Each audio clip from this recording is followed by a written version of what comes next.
এই গাছের বীজ থেকে তেল তৈরি করা হয়। এই ডাল দিয়ে দাঁত ব্রাশ করার জন্য মেসওয়াক বানানো হয়। আল্লাহ সুবহানাহু ওয়া তাআলা সূরা নহলের 11 নম্বর আয়াতে বলেন, নিশ্চয়ই এতে চিন্তাশীলদের জন্য রয়েছে নিদর্শন। বন্ধুরা, প্রত্যেকটা গাছগাছালি আল্লাহ রাব্বুল আলামিন চিন্তাশীলদের জন্য, চিন্তা করার জন্য এক একটা উদ্ভিদ, এক একটা জিনিস সৃষ্টি করেছেন। বিশেষ করে আমি দাঁড়িয়ে আছি, দেখতে পাচ্ছেন শেওড়া গাছ। এটা গ্রাম বাংলায় একটি খুবই পরিচিত একটি গাছ, যেটাকে শেওড়া বলা হয়। এটাকে কেউ বলেন শেওড়া, কেউ বলেন মশিলা, কেউ বলেন হামরু, এবং বিশেষ করে ইংরেজিতে এটাকে বলা হয় টুথব্রাশ টি। এই গাছকে বলা হয়, কেন বলা হয় টুথব্রাশ টি?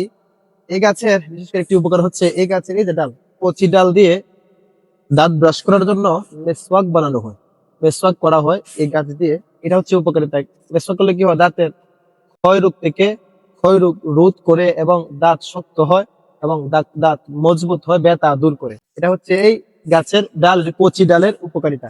শুধু তাই নয়, সেতিরোগ, সেতিরোগ বলতে অনেকে জানি না, বোঝেন কিনা। সেতিরোগ হচ্ছে, আমরা অনেকে দলফিষ্টি বলে থাকি, বা হাত সাদা হয়ে যায়, সমস্ত শরীর সাদা হয়ে যায়।